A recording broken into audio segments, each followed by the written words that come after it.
There aren't many acts passed through City Hall that can have potentially devastating effects than that of the proposed plans to expand the ULEZ operating circle in October next year. If you've already heard of this change, perfect, this video is just for you. But if you haven't, fear not, for in 2021 the term will be used a hell of a lot more.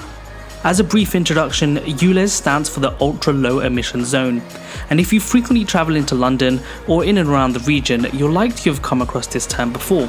The zone can be seen as one giant area surrounding central London, and if you enter this zone with a car that doesn't meet a specific emission criteria, then you will be charged to have driven in this region.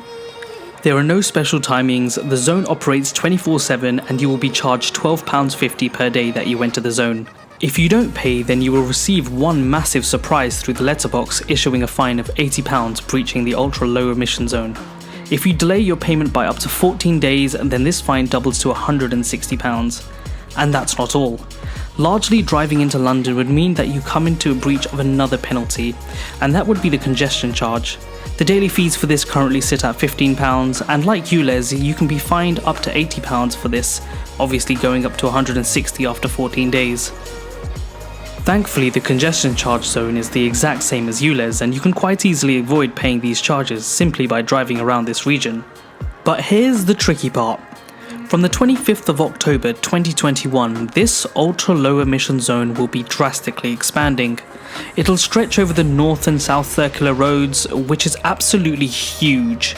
To put this in perspective, you wouldn't even be able to drive your car into Westfield Shepherd's Bush without being charged once for ULEZ and then again for actually using the car park. That's nearly £20 and you haven't even bought anything yet. The implications of this choice to expand the zone and include so many of the London boroughs is mind-boggling when you come to consider just how much of an effect this could have on your own life, let alone your commute. I'll leave a link in the description which takes you to the TfL website, which outlines the specific areas which this will affect.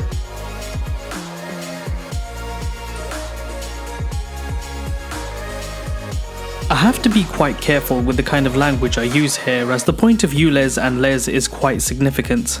A silent killer comes in the form of lung cancers and other respiratory problems, and there's no joke that the vast proportion of these cases begin to onset in high congestion areas, and it's not just here in the UK. The data is recorded globally, with some of the most significant cases developing from a young age. So although we can talk a lot about London Mayor Sadiq Khan's choice to implement this new change, the whole expansion is so long overdue. The best the average motorist can do at this stage is simply to comply with the new regulations and try not to be fined any more than what you should be.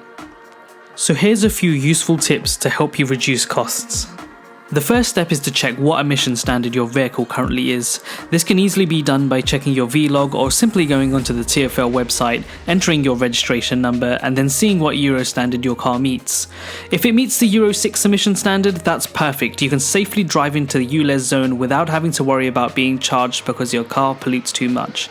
Just generally speaking, if your car was newly registered after September 2015, it's likely that the car already meets this criteria. However, I would still strongly urge you to check anyways.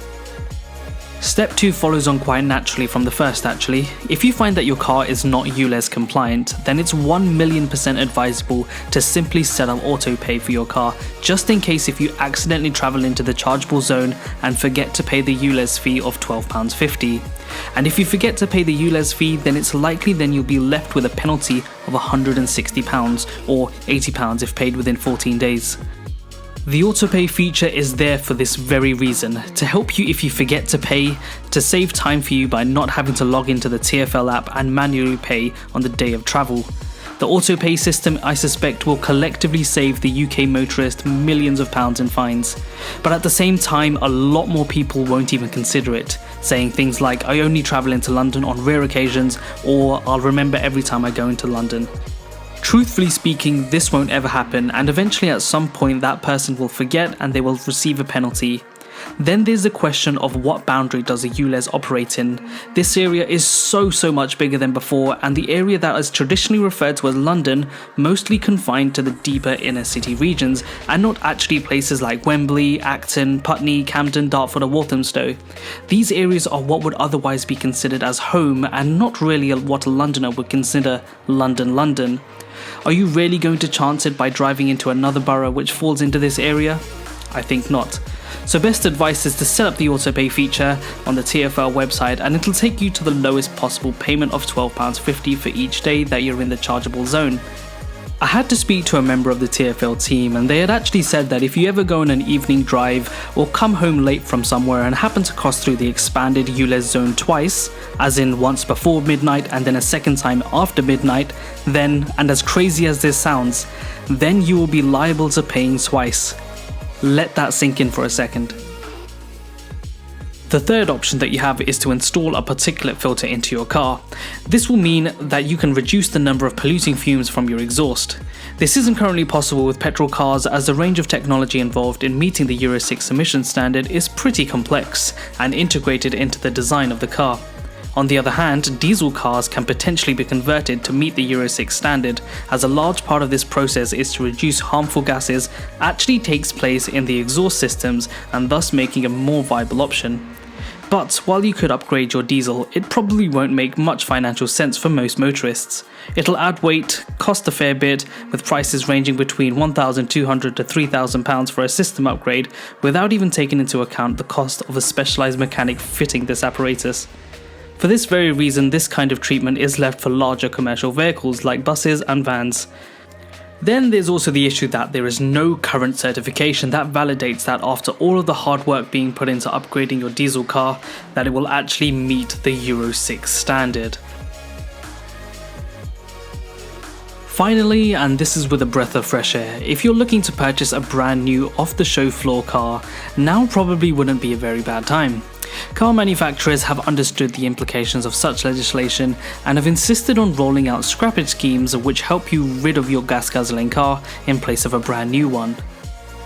Normally it isn't advisable to get a brand new car because of the instantaneous reduction in value the moment you drive it off the show floor, and with big brands such as Mazda, Peugeot and Ford offering such schemes, it could mean that you can trade in your older car without having to worry about the dramatic valuation collapse.